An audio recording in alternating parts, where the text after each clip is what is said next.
जोबोरैनो गोजोननाय फोरमायदों झारबारि ओनसोलनि सिङाव थानाय अबगुरि गामिनि रायजो राजाफ्रा। क'क्राझार जिल्लानि सिङाव थानाय झारबारि अबगुरि गामिनि लामाया थांनाय 17 बोसोरावबो BPF सरकारा मावफुंना होआखै होननानै फोरमायदों अबगुरि गामिनि रायजो राजाफ्रा। आथिखालाव दानि सोलिफुनाय UPPL सरकारा गामि गफायाव थानाय लामाफोरखौ नायै मावफुंना होनायखौ जोबोद बाख्नायदों रायजो राजाफ्रा। लोगोसे ओनसोलनि रायजो राजाफ्रा फोरमायबावदों दि बे अबगुरि गामिनि लामाजों थांलाय फैलाय हान्थिनो जोबोद खस्थ' जायोमोन होननानै फोरमायदों। बेनिनो दिनै BTR सरकारनि हेफाजाबजों मावफुंना होनाय लामाखौ 30 नं सानजा क'क्राझारनि MLA लरेन्स इस्लारि बिथाङा बेखेवना होफैदों।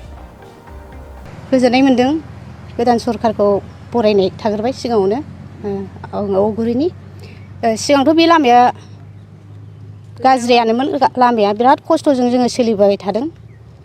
उन्दैफोर थांलाय फैलाय स्कुलाव बिराद खस्थ' मोनबोदों। नाथाय बे ससेया जाबोनायनि थाखाय दा गोजोननाय मोन्दों, मोजां जादों। आरो बेबायदिनो जोंना ओरै ससे दंबावो। दा जोंनो बेखौ मावनानै होयोब्ला सारा जोंहा आरो साबसिन गोजोननाय मोनबावगोन।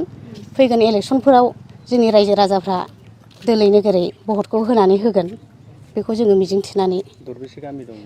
3 गामि दङ। अबगुरि, खासिबारि, सिसुथला।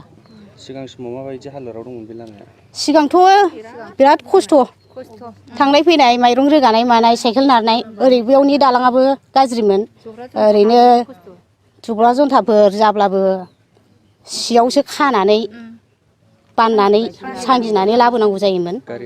गारि हाबजायामोन आरो थेला बेफोरबायदिजों बोबोनांगौ जायोमोन आरो। ओमफ्राय दा एसेब्लाबो जोङो साबसिन जाबाय। बै हरैनि ससेयाबो बिदिनो दाबो। ओमफ्राय बे ससेयाबो जाबावोब्ला आरो साबसिन गोजोननाय जोङो मोनबावगोन। गथ' गथायाबो स्कुलाव थांनाय फैनाय मोजां जागोन। दखान हाथाय जानाय थांनाय फैनाय बिराद खस्थ' आरो दा बे ससेयाबो दालांबो गैया, लामायाबो गैया। बेबायदि आरो साइकेलाबो सालायजाया। दा सारा मोना थांनानै नायनो हागोन बेखौ आरो। माइरंफोर लांबाबो नोङो साइकेलजों नारलांजाया, बानानै लांनांगौ जाहैबाय। थांनाय फैनाय माब्लाबा स्कुलाव फैब्लाबो उन्दैफ्रा बिदिनो हाब्रुआवहाय गोलैनोसै मानोसै न'आव थांफिननांगौ जानोसै। बिराद खस्थ'जों सोलिबोबाय आरो जोङो। दानिल' नंला थांनाय 17 बोसोरावबो जोङो बिदिनो बन्सित जानानै थाखानायखा। आरो दानि जोंनि गोदान सरकाराव जोङो बेखौ मोनगोन होननानै जोङो मिजिं थिदों। सारमोना निस्सय नायसननानै मावनानै होगोन जों बेखौ रायजो राजाफ्रा आसा खालामनानै दिनैनि दिनाव जों आइजोफोर गोजा ज' जानानै फैदों आरो। गोजोननाय मोन्दों। जों मोजाङै थाबायनो मोन्दोंना ओंखायनो जों गोसोआव खुसि। दा ससेयावसो बिराद दा जों बे लामा ससेयाव फैयोब्ला न'आव थांनो गोसो जाया। बेबायदि आरो मोजां मोन्दों। लामा ससेखौ मोजां जानायखाय मोजां मोन्दों। ओमफ्राय नाथाय नै लामा ससेया बिराद जारला।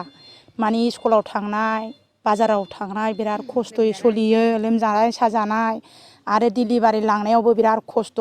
जेरेखम मानसि गोथैखौ सांगियो बेफोरबायदिसो मानसिखौ लांनानै दोनहैनांगौ लाबोनांगौ बेफोरबायदि जायो। हथार खरि लांनो हाया, लाबोनो हाया। गथ'फ्रा गाननाय जोमनाय मोजां गाननानै फैबाबो हाब्रुजों सारफाव सारफि, मुजा जुथा गानबाबो जुथा लंपेन्टबाबो बे ससे बोखोनांगौ जाहैयो। बिराद जाला गालिन गुलिन। आंनो सानसेखालि दखानाव फैनायाव गालिननानै बेयाव जसोदों। जसोनानै आंनानै नैबे सानाय मोन्दों। दासिमबो बे साखांबावोसो एसे एनै। दा बे ससेखौ मोजां मोनबाय। माने बे ससेखौ जायोबा बिराद मोजां मोनगौ आरोखि फिसा फिसौनि थाखायबो। जों एसे ससेखौ थाबायनो मोनबाय बिराद गोजोननाय मोन्दों। बेनि थाखायनो थेंक इउ। सेरफांगुरियाव बाजाज बाइक लानो गोसो गुदुं सुबुंफोरनि थाखाय गाहाम खौरां। सेरफांगुरियाव थानाय पंका एन्टारप्राइज बाजाज श'रुमा फैगौ 25 सेप्तेम्बरनिफ्राय 29 सेप्तेम्बरसिम मेगा लन काम एक्सचेन्ज मेला खुंफुंगोन। बाइगिरि बिथांमोननो RC इन्सुरेन्स लाफानानै 10,999 रां बेसेनावनो लवेस्ट डाउन पेमेन्ट होनानै बाइक लानो हागोन आरो 500 रां होग्रोनानै गोसोबायदि बाइकखौ आवग्रिना दोननो हागोन। नोंथांमोना सेरफांगुरियाव थानाय पंका एन्टारप्राइज बाजाज श'रुमजों लोगोसे कसुगाव फेस्टिभ आउटलेट आरो सराइबिल फेस्टिभ आउटलेट ब्रान्च श'रुमावबो खुंफुंजानाय मेगा लन काम एक्सचेन्ज मेलायाव फैनानै नोंथांनि लुबैनाय बाजाजनि बाइकखौ लांफैनो हागोन। पंका एन्टारप्राइज बाजाज श'रुमा लोगोसे मोजां अफार लाफादेरदों। 5 लिटार पेट्रल फ्रि, गंनि हेलमेट फ्रि, केस होनानै बाइक बायगिरिफोरनो 2,000 रां केशबेक हरफिननाय जागोन आरो मेगा लन काम एक्सचेन्ज मेलायाव बाइक बायगिरिफोरनो 1 बोसोरनि थाखाय 2 खेब फ्रि वाशिं होनाय जागोन। आबुङै मिन्थिबावनो थाखाय 6003817191 9101547892 आरो 9101598021 जानबुं नम्बराव